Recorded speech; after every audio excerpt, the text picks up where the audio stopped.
Have you ever won an argument, only to look around and realize you were the only one left in the room? Have you ever used your sharp tongue to cut someone down, only to find that you were the one who started bleeding? Let me tell you a story about a woman who always had the last word, until the day she lost the only words that actually mattered. Stay with me until the end. In a suburban house where the furniture was always arranged with surgical precision, lived a woman named Sarah. She was 38, a successful lawyer, and possessed the kind of intellect that could dismantle an opponent in seconds. In her kitchen, which smelled faintly of lemon cleaner and cold coffee, Sarah sat with her posture perfect. She had a habit of tapping her finger against the granite countertop when she was annoyed. A sharp, staccato beat that signaled her family to retreat. Beneath her polished exterior, Sarah carried a terrifying need for control. She believed that if she wasn't the smartest, loudest, and most correct person in the room, everything would fall apart. She saw silence as a void to be filled, feelings as inefficiencies to be corrected, and disagreements as battles to be won. The struggle wasn't new, but the damage was escalating. It happened on a Tuesday night. Her daughter Maya had come home from university. She looked tired, her hair unkempt, her clothes baggy. The shadows under her eyes were from exhaustion, not makeup. "I'm thinking of taking a semester off, Mom," Maya had said, staring into her tea, watching the steam rise in ribbons. Sarah didn't ask why. She didn't look at the pain in her daughter's eyes. She simply launched a semester off, so you can fall behind. "Do you know how competitive the real world is, Maya? I worked 2 jobs.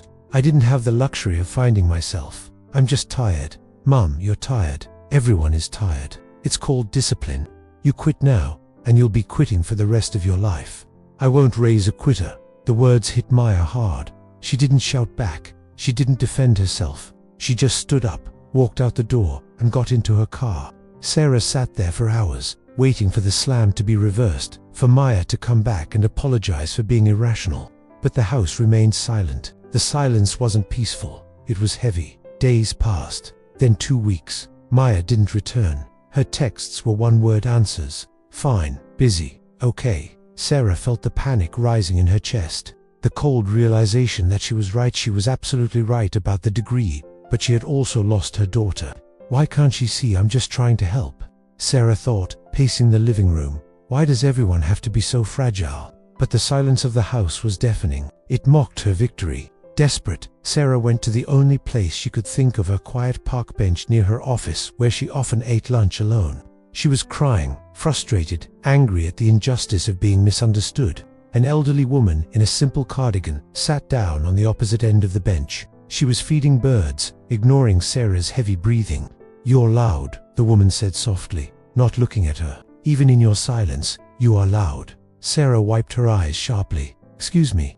I'm sitting here, not your voice," the woman said, finally turning. Her eyes were a piercing blue. "Your anger, it's screaming. It's trying so hard to justify itself." "You don't know me," Sarah snapped. "My daughter left. I gave her the best advice she could get, and she just ran away." The woman nodded slowly. "Advice? Is that what you call it when you use words to cut someone's knees out from under them?" Sarah stood up, furious.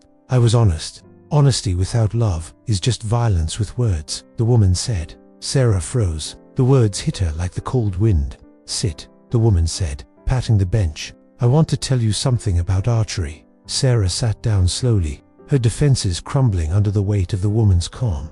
"I knew a master archer once," the woman began. "He had 2 students. The first student was obsessed with strength. He believed that to hit the target, he had to pull the bowstring back with maximum force. He would grit his teeth, his muscles would bulge, sweat on his forehead, and he would release the arrow with a shout. He missed often, and when he hit the mark, he would shatter the arrow in his haste. The second student was different.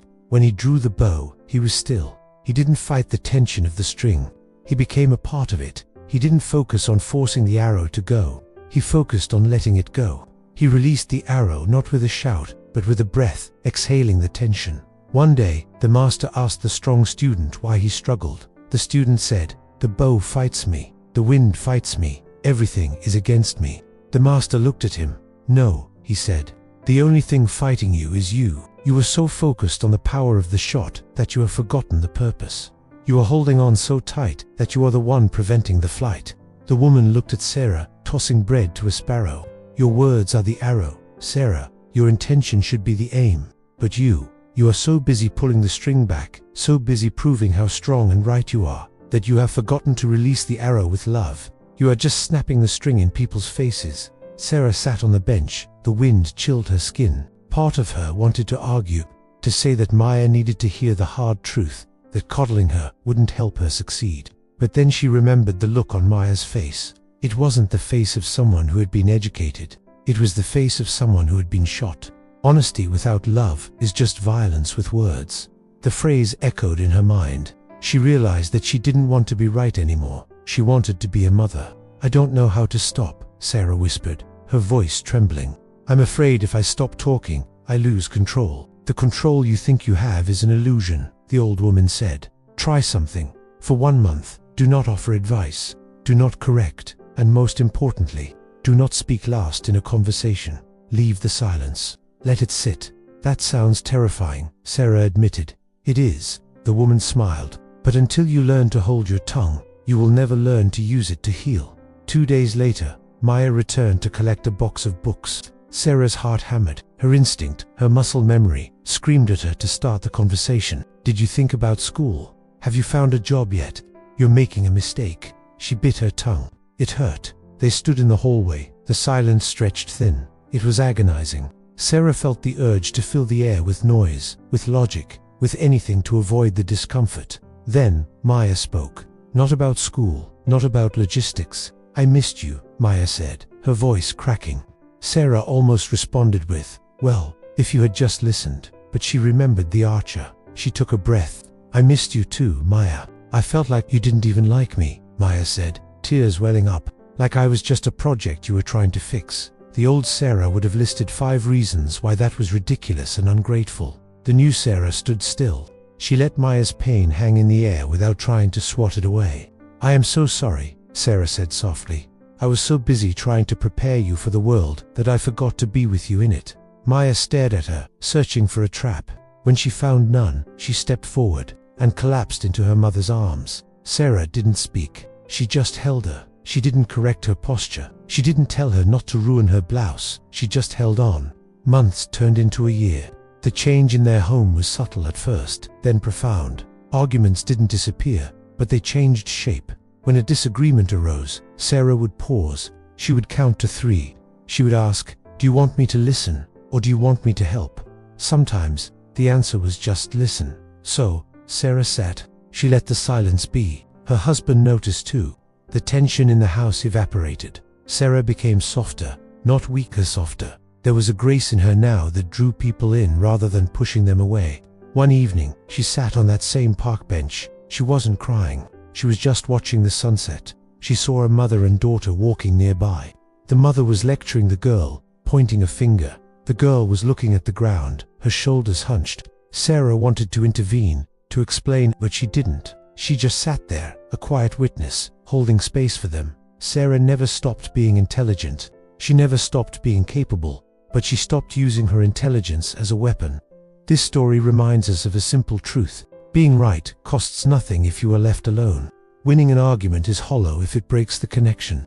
Perhaps you too are always fighting to be heard, always rushing to correct, always needing the last word.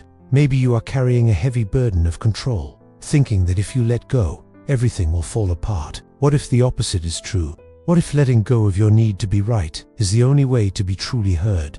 You don't have to surrender your wisdom, but you might need to surrender your timing.